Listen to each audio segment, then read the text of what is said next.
Hey, it's Tara, It's Jen. and we are here with another episode of Girlfriends Talk Marketing. And today we are speaking with Wendy Pease. She is the president of Report International, and we have a great conversation today discussing translation and everything related. So we're really excited to have you, Wendy. Thank you so much. I'm thrilled to be here, Jennifer and Tara. I'm So looking Wendy, forward to you. you have a new book out, The Language of Global Marketing: Translate Your Domestic Strategies into International Sales and Profits.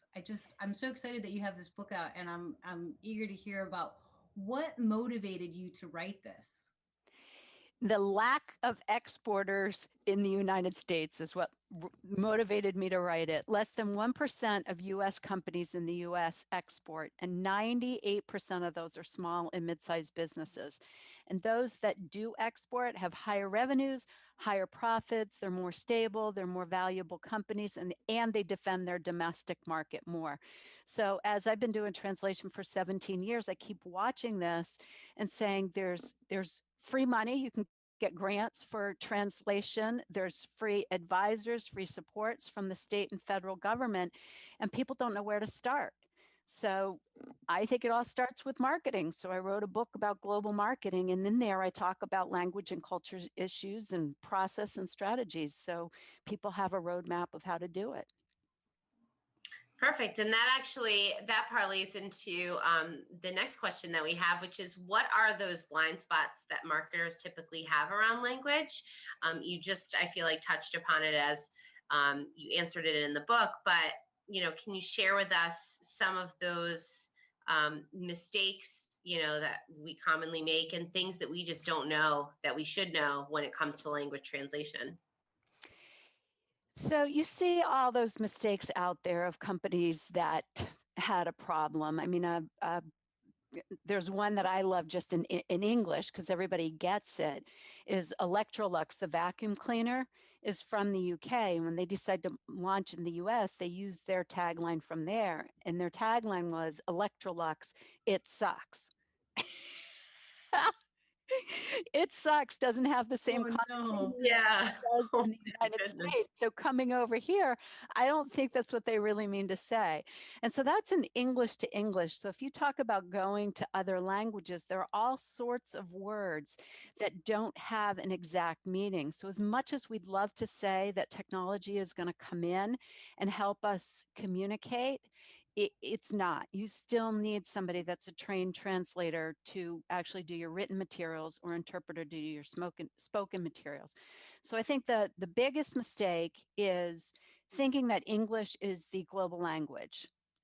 It's not. You can get away with English in so many places if you need to talk to somebody about doing business, if you're looking at potential partnerships. But when you're actually selling in the market, you want to do it in language. Common Sense Advisory is a research think tank in the industry, and they found that 90% of the people, even if they're bilingual English, still want the content in their native language. Hmm. And 70% are going to spend more time reading native language content, and over half of them will pay more money. And then their current research is showing that even if they buy from you and English isn't their primary language, if you don't have after sales support, 75% of those won't buy again. So it really is thinking about the complete buyer's journey of what do you provide in language to attract, connect, and then delight. I think that's very true. I can tell when an email comes to me that's not from a native English speaker. Mm-hmm. Definitely alarm bells go up, and I'm much more skeptical and less likely to pay attention to it. So I can see that being an issue going the other way if I'm trying to write into another language. Right. Right. And so, yeah, so number one is thinking that English will handle it. Number two is finding the wrong person to do your translations. Hmm. I hear about internal staff. I hear about distributors. I hear about friends and family. And so in the book, I break all that down as what you need to translate and who can do your translation. But, those are short chapters in the middle of the book. I talk about what can go wrong and how to develop a strategy and what technology terminology is out there, what to use and what don't to use, but it's a much deeper consideration than who's bilingual and who can help me do my Mm. global marketing. So why not just use Google Translate? We have all these wonderful tools out there. Well, just before we started, I told you I was looking up a word. I heard of a great Japanese word. It's called yoko meshi, and it's that stress of speaking a foreign language. Mm. Great word. We don't have anything like it in English. And so I put it into Google Translate and I thought, oh, I wonder what it's going to give back. And it gave me back horizontal. Oh, Oh, geez, random. Yeah. Completely random. So it's a fun little game I like to play when I get into new languages. I mean, we had a client that he has a toy company and a marble roll. And all of a sudden they were selling like hotcakes to a hungry person. And he called me up and he said, okay, this website in Japan has said something that's making this marble roll really sell. And so he says, can you translate the website to see what it says? And I knew he wasn't going to spend the $2,000 to translate the whole website. And I said, you know what, take it, pop it into Google Translate and see what it comes back with, and we can narrow down. And so it was all gibberish. It was nothing you'd use in for global marketing, but he could narrow it down to the mm. toy that he was talking about. And it came back that it stimulated the ass part of the brain.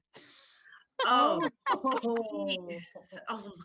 Oh my God. No, that wasn't even going to help him with his marketing. So we took it to a professional translator and found out that it meant the precuneus part of the brain, and that made more sense. So he could modify his marketing for it. So you just want to be careful. And I do a podcast, and on one of the podcasts, Zach Selch, who's an international salesperson, he talked about a client that had a distributor do the translation and they didn't understand the English well enough. And so the Oh. message that they sent out to the market was completely off, and it put them behind like a year or two because they Mm. had to re-enter the market and do it appropriately. So Yeah, don't we use can see. technology. Yeah. I was gonna Yeah. say technology is great except for times like that. So where it Yeah. can set you back. Yeah, the other problem about Google Translate is oftentimes people put the plugin down at the bottom of their website. So if Hmm. you imagine going to a Chinese website, even being able to scroll down enough to Yeah. find it, you click on the plugin and then it has all the languages listed out in Chinese. So you have to know the Chinese characters for English to be able to click on it and even get the gibberish that's going to speak back to you. Wow. Interesting. I didn't realize Yeah. Mhm. that. Yeah. Um, so yeah, so along those lines, because I think a lot of marketers think that they can just solve their language translation with Google Translate. Yeah. What is your best? This is a two-part question. So, what is your best advice that you have when it comes to um, translating and the process for sharing that content? And then the part two is obviously there's a budget to consider, and what Mhm. should marketers be considering from a budget standpoint to get this done, from a local and a regional basis? Yes. So they're excellent questions.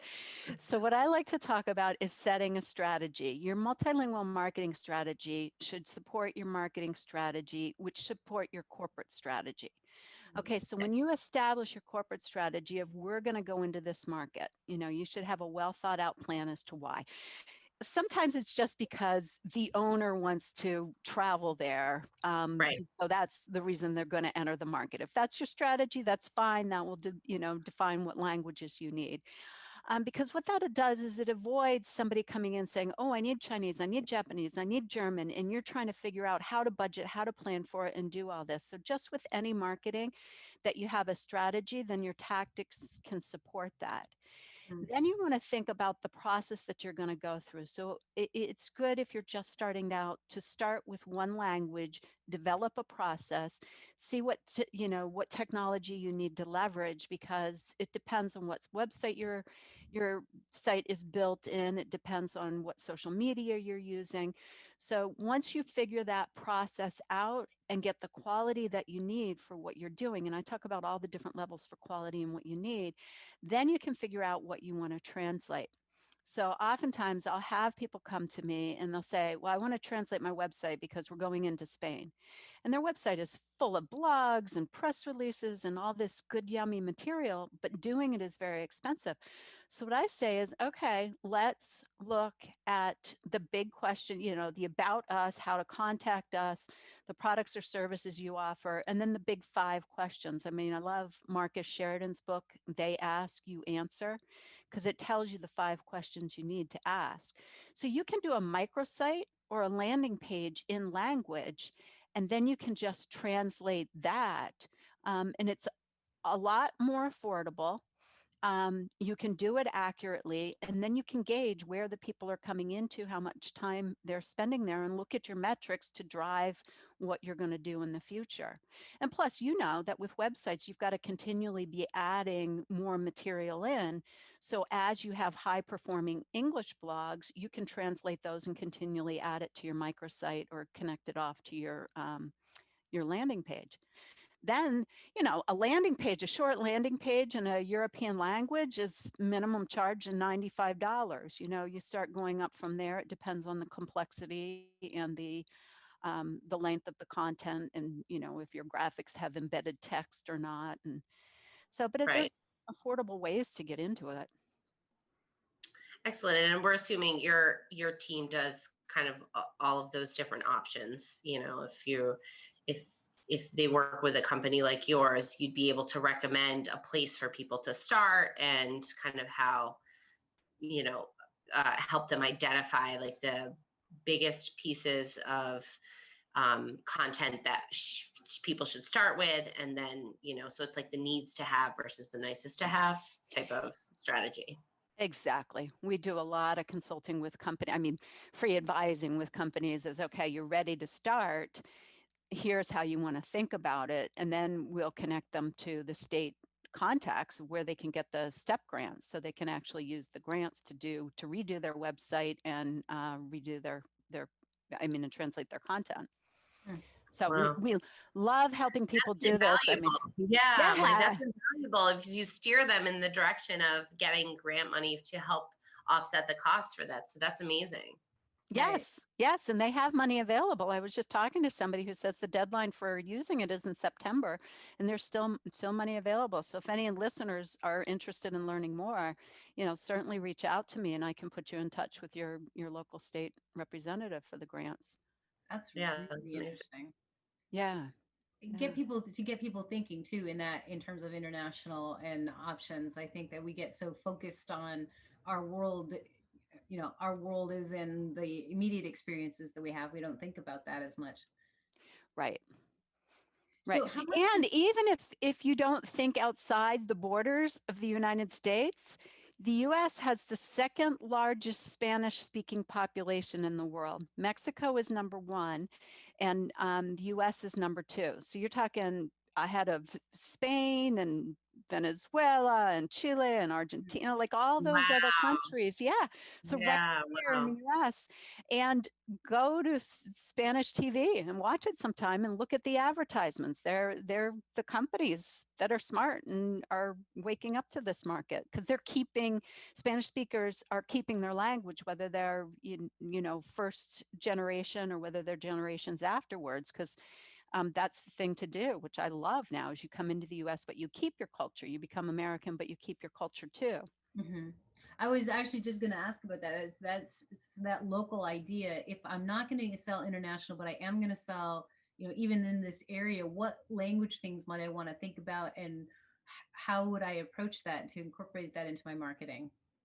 Right. So you've got to look at your target market, define that first, as you know, who are your buyer personas, and then you look at where your reach is. Now, if I had a local print shop or restaurant or convenience store, in one town over in Marlborough, Massachusetts, there's a huge Brazilian Portuguese population there.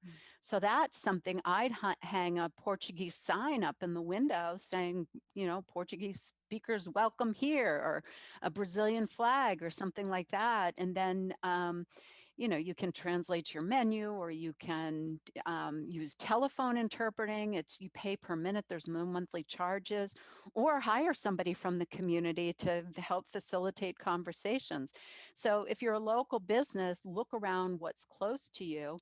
If you're, I've seen insurance agents that they focus on the Spanish speaking market, and some are Spanish speaking and some aren't. They just happen to be in a big Spanish speaking market area. So they build out their team.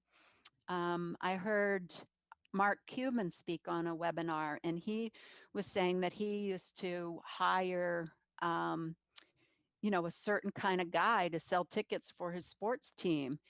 And then he figured out that a lot of Spanish speakers were coming. So he got a young Latina woman, and she became like a massively And selling just, successful. Yeah. Because she could, tickets. Yeah. yeah. Just because she was selling in, to Spanish speakers who were really into coming to the basketball games. So Yeah, we talk a lot about how important it is to know your audience and look at things from their perspective. Definitely. yes. So tell us what you're working on now and how can people reach you? So right now I'm working on the marketing plan for my book. I'm interested in speaking engagements to get the word out about the potential opportunity for multilingual marketing. And so speaking engagements, more podcasts, writing articles, getting interviews. So anything like that, if you know of a place that might be interested in that. And you can absolutely reach me through LinkedIn. I'm very active on there. If you like getting the little language tidbits like the ass part of the brain, or yokomeshi, which is the, struggle of learning the language, follow me on LinkedIn because we post those all the time. You can reach out to me there. Or if you're interested in a couple free chapters of the book, if you go to my personal website, wendypease.com, you can download it there, and there's a link to buy the book on Amazon too. So Wendy Pease is Wendy, and then Pease is P as in Peter, EAS as in Sam, E.com. And there's also a link there to go to our website if you're interested in language services. Fantastic. And is that in multiple languages as well? Yes, but not very robust with the cobbler shoes. And I keep thinking I need to do that. But we have some good packages for other languages. And, we help companies come into the US too when they're trying to speak to the personas in the US that buy. Fantastic. All right. Awesome. wendypease.com, and pretty much they can get to all of your links. They can get to the Rapport International, the book, everything that they need. And the podcast is, what's the name of the podcast? Oh, the Global Marketing Show.